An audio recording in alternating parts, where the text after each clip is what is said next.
वैसे ऐसे बेटा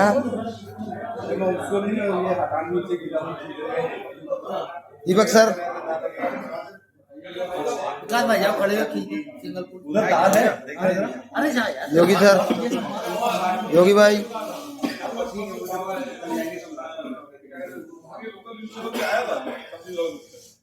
हमने कहा कि हम बचपन से पढ़ रहे हैं और साफ लिख रहे हैं, हम बूढ़े हो गए साफ लिखते रहो।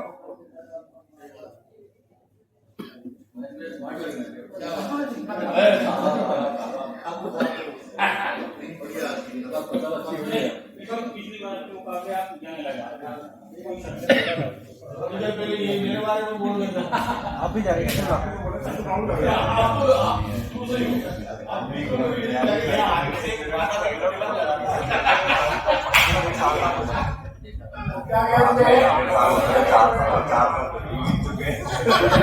साल पहले के साथ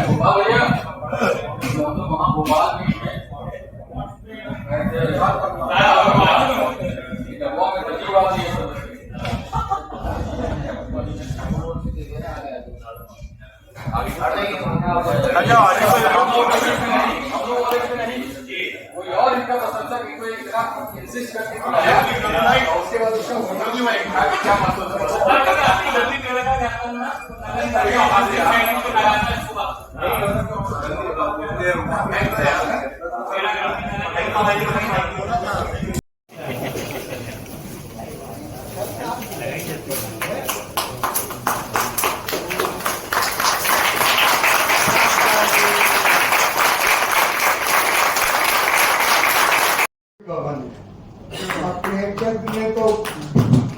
प्रेमचंद जी ने तो इतना लिखा है कि दूसरा शायद ही कोई लिख सके। उनके बारे में कहा जाता है उनके अपने कही हुई बात की जिस दिन में लिखता नहीं, मैं खुद को रोटी खाने का हकदार नहीं मानता। तो ऐसी कमिटमेंट वाले आजकल तो राइटर होते नहीं, आजकल तो एक किताब लिखते हैं 5 साल बगल में लेके फिरते हैं। मैंने लिखी है, अभी तो टाइम नहीं आया दूसरे लिखने का, तो वो तो नहीं होता। थोड़ा थोड़ा तो असर है, ऐसी बात नहीं। मैं आपको क्या बताऊं, मैं इतना हम्बल समझता हूँ एज राइटिंग के मामले में, इतना सिंसियर समझता हूँ। मैं 20 साल 25 साल पहले के अपने किताब का कोई प्रसंग पढ़ता हूँ ना, तो मैं किताब रख के माथा पकड़ के सोचता हूँ यार ये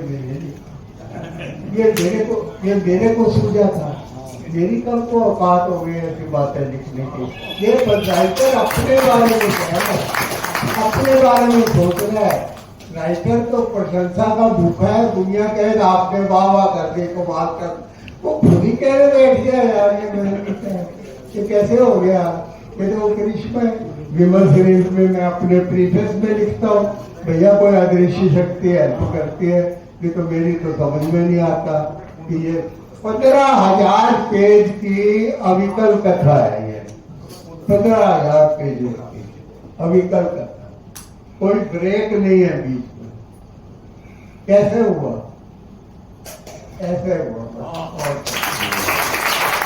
तो चौरंगी पड़ा चौरंगी, और कोई ऐसा इतना इम्पैक्ट बनाने वाला एक लव स्टोरी छोटा सा नावल था जिसमें अखियों के झरोखे से फिल्म बनी थी। 3-4 बार नकल हुई है उसकी, वो बाकी तो बस पासिंग फैंसी वाली बात थी, पासिंग फैंसी। देखो किताब के बारे में ये कहा गया है, किताब वो कामयाब नहीं है जिसे आप पसंद करते हैं और पढ़ते हैं, किताब वो कामयाब है जिसे आप बार बार पढ़ते हैं। जैसे आपकी सारी किताबें, जैसे आपने कुछ नहीं पढ़ा। मैंने जब गॉडफादर पढ़ा था ना, मैंने गॉडफादर का नाम ही नहीं सुना था। एक चित्रलेखा मैगजीन में मेरा आना जाना था, तो उसका मालिक मेरे को बोला था तू कैसा राइटर है, तो तू कहता है तूने नाम ही नहीं सुना। तो मैं उसके पास से उठ के सीधा बाजार में गया, तब 12 रुपए में आता था, वो अब 400 रुपए में है, अभी भी छपता है। तो मेरा बस चलता है तो मैं बाथरूम में शावर पे नहाता हुआ भी पढ़ता हूँ। मैंने इतना मंत्रमुग्ध होके पढ़ा। कमाल मुरई ने रिजेक्ट कर दिया था, कहते ये मिमियाती आवाज है, बहुत बारीक है, ये फिट नहीं है हमारे लिए। अब बताओ उसकी बात चल गई नहीं आती है आवाज वाली। ऐसे बहुत लोगों में होती है इन मामले में। तो जो आवाज का पारखी भी तो होते थे ना। अब तो जब ये कहेगी आप गधे की आवाज रिकॉर्ड करके ले आओ, मैं उसे ह्यूमन वॉइस बना दूंगा, तो सिंगर की क्या अहमियत रह गई। आवाज पे जोर होता था, सिंगर पे जोर होता था। अब रिकॉर्डिस्ट कहता है आप गधे की आवाज रिकॉर्ड करके ले आओ, मैं उसको री रिकॉर्डिंग में किशोर कुमार की आवाज बना दूंगा। तो फिर राइटर सिंगर का क्या रोल रह गया? जब इतनी मिस्ट्री गिरी से म्यूजिक बन रहा है, इतनी मिस्ट्री गिरी से म्यूजिक बन रहा है, तो सिंगर की तो कोई अहमियत बाकी भी बची। वंडरफुल लाइफ, वो भी बस फरिश्ता आता है लोगों की जिंदगी में, उसकी वजह से जैसे परिवर्तन आते हैं, छोटे से विलेज के लोगों की मंत्र मुक्त करने वाले बिल्कुल मर गए, ये बच गई हुई है। अनाथ तातिया उसका नाम था। उसके साथी लुच्चे बने हुए, इन्होंने क्या सोचा कि लड़की तैयार करते हैं और कहते हैं ये अनाथ ताती है।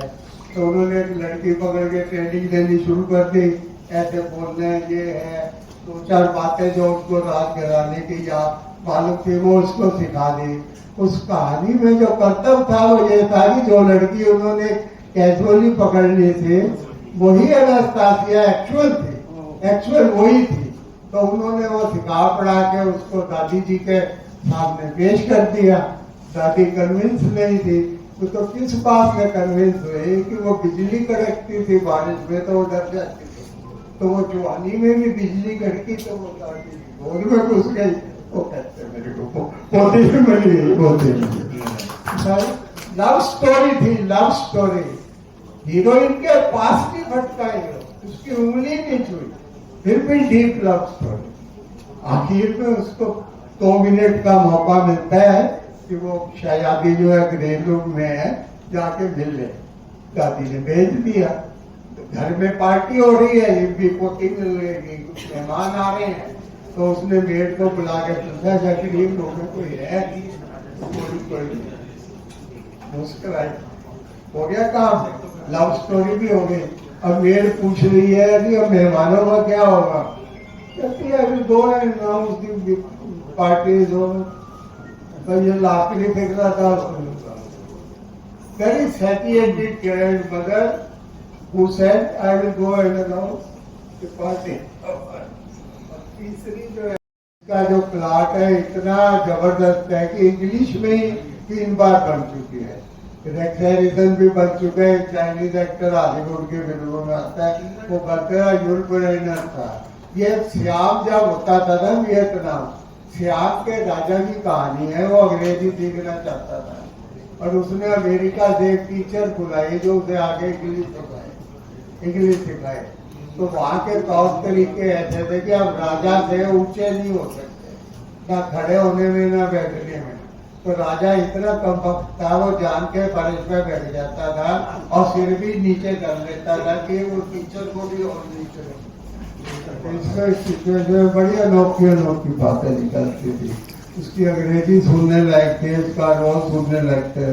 बाहर में किम जब मरता है तो उसका बाद 14-15 साल का लड़का वो अनाउंस करता है कि ये सारी प्रथाएं मैं गद्दी में बैठते ही बंद कर रहा हूँ। तो बहुत कभी किसी का दाम लगे तो रेक्स हैरिसन की भी है, दूसरे एक्टर का नाम भी आता है, यूरोपियन वाले थे, केगेडाई नाम है। ऐसी नेचुरल फिल्म मैंने आज तक नहीं देखी कि आपको लगे ही नहीं कि आप फिल्म देख रहे हैं। कोई किरदार छोटा हो बड़ा हो, एक्टिंग करता तो लगी नहीं रहा। और इंग्लिश में जो है अगर किसी ने नाम सुना हो, किंगेडाई का नाम, किसी ने किंगेडाई के बारे में सुना? नहीं, हाँ, ये मनोज कुमार की नहीं, मनोज कुमार वाली नहीं, दिलीप कुमार चंद्रमोहन वाली। हर नाकाम बगावत इनकलाब होती है, हर कामयाब इनकलाब बगावत होता है। कितना बड़ा विक्र है। अंग्रेज के मुंह पे कहा कि हर नाकाम बगावत इनकलाब होती है, हर कामयाब इनकलाब बगावत होता है। लिखा था 2 पाकिस्तान नहीं चल सकती। जी 800 मील के फासले पे 2 कंट्री नहीं चल सकती। देख लो क्या हुआ। मेमोर्स के तौर पे बिग बॉस में बता रहे थे मेरा नाम लेके जी। कि मैंने इनके नाम ना पड़े होते तो मैं पत्रकार हूँ। तो ये मेरी कोई फोरसाइट थी या किस्मत थी या कोई ईश्वरीय वरदान था, बेटा ये कर जो मेरे को ये पूजा पत्रकार को हीरो बनाना। इन्वेस्टिगेटिव जर्नलिस्ट टर्म मैंने 1963 में बनाई, जबकि ये मीडिया में अर्ली 70s में जाके पॉपुलर हुई। जो उपलब्धि राइटर के तौर पर जी। देखो वो उपलब्धि है ना, उसकी एक लाइफ स्पैन में कदर थी, अपनी ही नहीं। ये जो मैंने सुनील को विजुअलाइज किया था ना, ये उस टाइम में किया था जब बिल्कुल अनोखी बात थी, किसी दूसरे ने ना कोशिश तक नहीं की थी, किसी को ख्याल तक नहीं आया था। वो कौन से वो टीवी एंकर है जो बिग बॉस में आते थे, आए दीपक चौरसिया। दीपक चौरसिया। यही तो ग्रह है जिनके दीवाने बीजेपी का राज हो गया तो उनकी कुड़न झेल लिखने की वजह से कुछ ऐसा नहीं हुआ है। जी।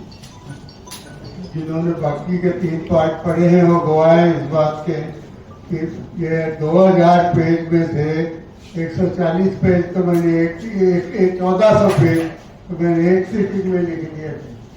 तो 3rd पार्ट के कंक्लूजन में भी लगा कि बहुत बड़ा हो गया है ये वॉल्यूम में, तो मैंने कुछ शीट रख ली लिखी हुई 150 पेज प्रिंटेड के बराबर का सिलसिला रख लिया, बिना सोचे समझे कि मेरे किस काम आएगा। तो 3 पार्ट जब गए, अब चौथे को किसी तरह से